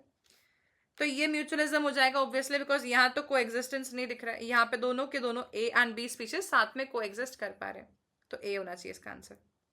ए देके रखा है बेटा. ठीक है. देन आते हैं सेक्शन ई पे. सेक्शन ई बड़े मार्क्स वाला क्वेश्चन का सेक्शन है और इसमें आपको आंसर्स बड़े ध्यान से देख के लिखना है. ठीक है. तो आपको मैं क्वेश्चन समझा देती हूँ और आप आंसर एक बार खुद देख के लिख के देखना कि आपसे ये आंसर बनता है कि नहीं. क्वेश्चन समझते हैं. देखो, placed below are case studies of some couples who were not able to have kids. ठीक है. These couples are not ready for adoption or taking gamete from donor. इनको डोनर से गेमीट भी नहीं लेना और ये अडॉप्ट भी नहीं करना चाह रहे चाइल्ड को. After thoroughly examining the cases which assisted reproductive technology will be suggested to these couples by you. और जस्टिफिकेशन देना है. पहला केस देखते हैं सबसे पहला. ठीक है. कपल 1 देखो बेटा. फीमेल पार्टनर की नॉर्मल रिपोर्ट्स है, लेकिन मेल पार्टनर जो है उसका नॉर्मल स्पर्म है, पर कनेक्शन नहीं है उसके एपिडिडाइमस और वास डिफरेंस के बीच में. यानी कि स्पर्म बन तो रहा है पर स्पर्म ट्रांसपोर्ट नहीं हो पा रहे हैं. तो इस केस में क्योंकि स्पर्म ट्रांसपोर्ट नहीं हो पा रहा है, हम यहाँ पे इंट्रा यूट्राइन ट्रांसफर सजेस्ट कर सकते हैं, जहाँ पर स्पर्म्स को निकालेंगे टेस्टिस में से मेल के और फीमेल पार्टनर के यूट्रस में डायरेक्टली हम उसको ट्रांसप्लांट कर देंगे, तो पहुंच जाएंगे sperms directly and fertilization possible है. ठीक है. सेकंड देखिए, कपल 2 है. Blockage in the fallopian tube है. फीमेल की फैलोपियन ट्यूब ब्लॉक्ड है और मेल में नॉर्मल रिपोर्ट्स है. तो क्या कर सकते हैं? अब ऐसे केस में हम फिर से इंट्रा यूट्राइन ट्रांसफर के साथ में जा सकते हैं, जिफ्ट के साथ में भी जा सकते हैं. जाइगोट इंट्रा फैलोपियन ट्रांसफर या फिर इंट्रा यूट्राइन ट्रांसफर, दोनों ही टेक्निक्स का सहारा यहाँ पे लिया जा सकता है, जिसमें कि एग सेल को रिमूव किया जाएगा बेटा डायरेक्टली ओवरी में से. ठीक है. और स्पर्माटोजोआ जो है वो भी टेस्ट ट्यूब में कलेक्ट करके जाइगोट बनाया जाएगा टेस्ट ट्यूब में, और फिर वो जाइगोट को इम्प्लांट कर देंगे यूट्रस में, ताकि जाइगोट को इम्प्लांट कर देंगे. कहाँ पे इम्प्लांट करना पड़ेगा उसको? 8 सेल ब्लास्टोमेर से ऊपर हो जाना चाहिए. तो जिफ्ट तो नहीं हो सकता क्योंकि फैलोपियन ट्यूब में ब्लॉकेज है ना. यहाँ पे IUT आएगा, इंट्रा यूट्राइन ट्रांसफर. ठीक है. और यहाँ पे बेटा पहले वाले में जिफ्ट भी आ सकता है या फिर IUT भी आ सकता है, दोनों में चलेगा. थर्ड केस देखो, कपल 3, फीमेल नॉर्मल रिपोर्ट्स है लेकिन male poor semen parameters in terms of count, motility and morphology. तो अब यहाँ पे क्या करेंगे? आर्टिफिशियल इंसेमाइनेशन करवाए जा सकते हैं. कपल 4 है. लो ओवेरियन रिजर्व है और नॉर्मल रिपोर्ट है मेल की. तो बेटा यहाँ पर इंट्रासाइटोप्लाज्मिक स्पर्म इंजेक्शन करके परफॉर्म किया जा सकता है इन विट्रो फर्टिलाइजेशन. फिफ्थ देखिए, मेल स्टरलाइजेशन है. ये क्या हो गया? स्टरलाइजेशन मेल, फीमेल में क्यों लिख दिया इन्होंने? ये क्वेश्चन ही गड़बड़ हो गया यहाँ पे. तो फिर मॉर्फोलॉजिकली अब नॉर्मल स्पर्म्स. भाई फिफ्थ वाला तो क्वेश्चन ही गड़बड़ है. फिर भी आप देखिए सारे ऑप्शंस देखिए बेटा. ART, जिफ्ट या IUT यूज कर सकते हैं. यहाँ पे देखो IUT यूज कर सकते हैं, यहाँ पे देखो ICSI यूज कर रहे हैं, है ना. फोर्थ वाले में देखो बेटा हम बोल रहे हैं जैसे कि IUT, जिफ्ट कोई सी भी यूज कर सकते हैं, यहाँ पे ICSI भी यूज कर सकते हैं. फिफ्थ वाले केस में भी ICSI यूज कर सकते हैं. मतलब आप बेसिकली सबका आपको एक्सप्लेनेशन लिखना है कि कौन सी यूज कर रहे हैं और क्यों यूज कर रहे हैं टेक्निक. तो ये 5 मार्क्स का क्वेश्चन, थोड़ा तो लॉजिकल देंगे ऑब्वियसली, ऐसा नहीं कि बिल्कुल ही ईजी क्वेश्चन तुम्हारे सामने आ जाएगा. और वाला क्वेश्चन भी है यहाँ पे कि तुमसे अगर ये नहीं बनता तो तुम और वाले में ये क्वेश्चन बना सकते हो. यहाँ पे देखो इन्होंने आपको कुछ 3, 4, 5 सेक्शन या सिचुएशंस दे दिए जहाँ पे हमें नाम देना है कॉन्सेप्टिव का और मोड ऑफ एक्शन बताना है. तो contraceptive, blocking the entry of sperm through cervix, कौन सी हो सकती है? सर्विक्स से एंट्री को ब्लॉक कर रही हो, वो बैरियर डिवाइस होनी चाहिए, है ना. तो बैरियर डिवाइसेस में आ जाएंगे male condoms, female condoms, diaphragm, है ना, उसमें वॉल्ट कैप, सर्वाइकल कैप, ये सब आ सकते हैं. ये फिजिकली प्रिवेंट करती है स्पर्म एंड ओवम की मीटिंग को. स्पेसिंग बिटवीन चाइल्ड, यहाँ पे IUD आ जाएगा बेटा. IUDs 3 डिफरेंट टाइप की होती हैं. नॉन मेडिकेटेड, मेडिकेटेड में होती है हार्मोनल, एंड एक होती है कॉपर रिलीजिंग IUD. ठीक है. इनके मैकेनिज्म ऑफ एक्शन आपको बताने रहेंगे यहाँ पे. फिर इफेक्टिव इमरजेंसी कॉन्ट्रासेप्टिव, यहाँ पे progesterone and oestrogen based medicine यहाँ पे आएंगे. ओरल पिल्स आ सकती है यहाँ पे. ठीक है. Terminal method to prevent any more pregnancy in female, बेटा यहाँ पे अपने को ट्यूबेक्टॉमी लिखना होगा और स्टरलाइजेशन इन मेल यहाँ पे वैसेक्टॉमी लिखना होगा, और इनके सबके मैकेनिज्म ऑफ एक्शन समझाने हैं. देखो तुम देख पा रहे हो यहाँ पे डायफ्राम, वॉल्ट, सर्वाइकल कैप, सब कुछ लिख दिया है ना. कॉपर रिलीजिंग और हार्मोनल IUD, लिपीज लूप सब लिख दिया. एस्ट्रोजन प्रोजेस्टेरॉन की कॉम्बिनेशंस, ट्यूबेक्टॉमी, वैसेक्टॉमी. इस तरीके से आपको थोड़ा मॉडिफाई करके क्वेश्चन दे सकते हैं. एकदम सिंपलेस्ट फॉर्म में क्वेश्चन नहीं आते कई बार कि draw diagram of male reproductive system, नहीं, कई बार आपसे थोड़ा एडवांस लेवल के क्वेश्चन ही पूछ सकते हैं, इसलिए प्रिपरेशन थोड़ी स्ट्रांग रख के जाओ, ठीक है। नेक्स्ट क्वेश्चन देखते हैं, 32 नंबर का क्वेश्चन है यहाँ पे, given below the stretch of DNA showing the coding stand of structural gene of transcription in it. अब हमसे क्या क्या पूछ रहे हैं, देखो ये स्ट्रक्चरल जीन इन्होंने दे के रखा है हमें, 5' से 3' टेम्पलेट डीएनए दे के रखा है ना, 5' 3' ATG ACC GTA TTT TCT GTA GTG CCC, बहुत ही बड़ा है, एक पेज पे मतलब एक लाइन में नहीं आता, तो ये ऐसे क्वेश्चंस देखते तो फिर प्रॉब्लम आती है बच्चों को, है ना। GTA CTT CAG GCA, खत्म ही नहीं हो रहा, जाने दो, अपन ऐसे ही करते हैं। देखो पूछ क्या रहे हैं, corresponding template strand and mRNA बताना है। कोडिंग स्ट्रैंड हमको इन्होंने देख के रखा हुआ है और टेम्पलेट स्ट्रैंड हमें बताना है, तो हम बता देंगे 3' से 5' हमें बताना है, सेम लिखना है लेकिन 3' से 5' लिख देना बेटा, ठीक है। क्या लिखोगे, TAC है ना, TGG CAT एटसेट्रा, ऐसे आगे करके तुम 5' तक लिख देना। फिर तुम क्या लिखोगे, mRNA क्या लिखोगे बेटा,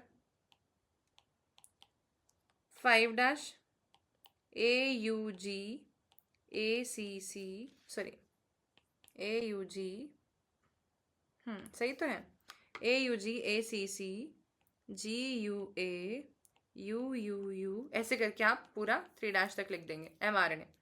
फिर है, if GUA of transcribed mRNA is an intron, depict the sequence involved in the formation of mRNA into the mature processed hnRNA in a bacteria in a human।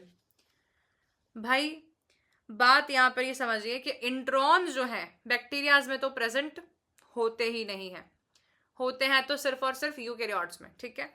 तो mRNA जो है नॉर्मल mRNA होगा, जैसा दिख रहा है वैसा का वैसा होगा प्रोकैरियोट में, लेकिन यूकैरियोट में जो है हम जब लिखेंगे mRNA तो हम इंट्रॉन की स्प्लाइसिंग करके बताएंगे। तो हमने जो mRNA का सीक्वेंस यहाँ पूरा लंबा चौड़ा लिखना है बेटा, उसी mRNA के सीक्वेंस में हम GUA को हटा देंगे और बाकी बचा हुआ पूरा सीक्वेंस लिखेंगे, जैसे कि 5' AUG ACC UUU और उसके आगे का पूरा लिख देना, लेकिन ये GUA हटाना है अपने को यहाँ से, ठीक है, इसकी स्प्लाइसिंग हो जाएगी। और स्प्लाइसिंग होती है, फिर कैपिंग एंड टेलिंग भी होती है। तो कैपिंग में बेटा 5' मिथाइल ग्वानोसिन ट्राइफॉस्फेट, ये भी ऐड करना पड़ेगा, देखो, और उसके बाद में पूरा सीक्वेंस लिखेंगे और पीछे पीछे हम लोग पॉली A ग्रुप भी ऐड करेंगे 3' पोजीशन पे। टफ पेपर तो है, ठीक है। एनसीईआरटी CBSE ने एनसीईआरटी को बहुत ही ज्यादा एकदम छान के पेपर बनाया हुआ है। Upon translation how many amino acids will be resulting in polypeptide have, how many amino acids will the resulting polypeptide have justify. अब अपने को देखना पड़ेगा कि इनिशिएटर कोडॉन होता है AUG, तो है ना। फिर हमारे पास आते हैं स्टॉप कोडॉन्स। स्टॉप कोडॉन्स कौन कौन से होते हैं बताओ। हाँ जी बेटा, स्टॉप कोडॉन्स आपको मालूम है, तीनों स्टॉप कोडॉन्स जो हमारे होते हैं वो भी हमें आने चाहिए, ठीक है। तो AUG हटा देंगे, स्टॉप कोडॉन हटा देंगे और फिर बाकी के कितने अमीनो एसिड्स बन रहे हैं हम ये देखेंगे। तो AUG तो फिर भी अमीनो एसिड बनाता है मेथियोनिन नाम का, लेकिन स्टॉप कोडॉन जो है वो कोई भी अमीनो एसिड के लिए एनकोड नहीं करते हैं। तो टोटल हमें अमीनो एसिड्स बताने पड़ेंगे जो रिजल्टेंट बन सकते हैं इस mRNA से। तो mRNA लिखना सबसे पहले जरूरी है। देखो तो यहाँ पे देखो, ये इन्होंने लिख के दिया टेम्पलेट, फिर ये लिख के दे दिया देखो TAC TGG, हम भी ये लिख रहे थे TAC TGG CAT, ये लिख रहे थे, है ना, पूरा सेम टू सेम, ठीक है। फिर आता है AUG ACC GUA UUU, ये हमारा mRNA हो जाता है, सेम टू सेम यही हो रहा था बेटा। फिर उन्होंने क्या किया देखो, बैक्टीरिया में तो सेम टू सेम लिख दिया, लेकिन ह्यूमन में क्या किया देखो, AUG को रखा है ACC को रखा है, लेकिन GUA को हटा दिया बेटा, एलिमिनेट। फिर UUU रखा है, UCU रखा है, GUG रखा है ना, CCC रखा है, लेकिन जहां जहां पे तुम्हारे को GUA दिखेगा ना, ये हटाना पड़ेगा, ये देखो, ये हटाना पड़ेगा, 3 जगह से जी हुए हट रहे हैं। अब कितना बचता है, 1 2 3 4 5 6 7 8 9 और 10। अब हम जानते हैं UAA, UAG और UGA ये होते हैं स्टॉप कोडॉन्स, तो ये तो अमीनो एसिड के लिए इनकोड नहीं करेगा। अब बचते हैं 9, तो 9 अमीनो एसिड्स बनने वाले हैं क्योंकि UAA लास्ट वाला जो है वो टर्मिनेटर या स्टॉप कोडॉन है। बहुत स्मार्ट गेम खेल रहे हैं तुम्हारे साथ में, ठीक है। अब आ जाओ तुम नेक्स्ट क्वेश्चन पे। In short thorn cattle the coat colours red and white are controlled by single pair of allele. A calf which receives the allele for red coat from the mother and white coat from the father is called as roan. It has equal number of red and white hair in the coat. Okay, मतलब ये कैसा हो गया, codominance का case हो गया ये तो। हाँ, is this an example of codominance or incomplete dominance? This is an example of codominance only because इसके पास red and white दोनों के दोनों कोट में आ रहे हैं। एग्जाम्पल में रीजन बताना है, because both the genes are expressed in the progeny, both are dominant and thereby it is a codominance case, ठीक है। Explain with the help of genetic cross what will be the consequent phenotype of the calf when red is dominant over white, red is incompletely dominant. तो अगर red is dominant over white होता तो जो child है वो red colour का बनता, white colour का नहीं, रेड कलर का बनता प्रोजेनी, है ना। कौन सा, सारे के सारे F1 प्रोजेनी रेड बनते हैं, और F2 प्रोजेनी में 1:2:1 रेशो रिटेनमेंट होता, जहां पे एक रेड होमोजाइगस डोमिनेंट बनता, 2 रेड हेट्रोजाइगस बनते और एक वाइट होमोजाइगस रेसेसिव बनता F2 जनरेशन में।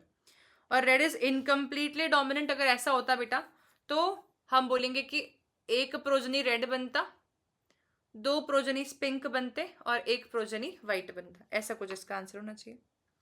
देखो तो आपको एक क्रॉस करके दिखाना पड़ेगा, देखो यहाँ पे दिख रहा है रेड वाले 3 बन रहे हैं और व्हाइट वाला 1 ही बन रहा है। अगर ये हमारे पास पहला केस आता है कि red is dominant over white, और दूसरा केस आता है तो पिंक बन गए, देखो बेटा 1:2:1, ये इनकम्प्लीट डोमिनेंस का केस हो गया। फ्लावर वाला आता है ना जो सेम टू सेम मिराबिलीज जलापा में इनकम्प्लीट डोमिनेंस, वही लिखना है, लेकिन इसने उसको काओ कर दिया, दूसरा कोई रैंडम एग्जाम्पल अपने को बताने लगे, ठीक है। तो ये हो गया 32 नंबर का क्वेश्चन। अब आता है 33rd नंबर का क्वेश्चन, जिसको मैं आप लोगों को होमवर्क या असाइनमेंट के तौर पर दे रही हूँ क्योंकि क्वेश्चन बहुत ईजी है। Explain the role of primary and secondary lymphoid organs with the help of suitable examples, ठीक है। या तो फिर फ्लो चार्ट के फॉर्म में हमें an infected animal cell survive while virus being replicated, मतलब HIV का केस अपन यहाँ पे एक्सप्लेन कर सकते हैं, ठीक है। तो देखो यहाँ पे हमारा ये एक्सप्लेनेशन हो गया primary and secondary lymphoid organs का। या तो फिर आप लोग ये रेट्रोवायरस का कॉपिंग मैकेनिज्म बता सकते हैं किसी भी एनिमल सेल में, जैसे कि हम यहाँ पे देखते हैं हमारे मैक्रोफेजेस या टी हेल्पर सेल्स में ये रेप्लिकेट करते हैं। तो दिस इज ऑल।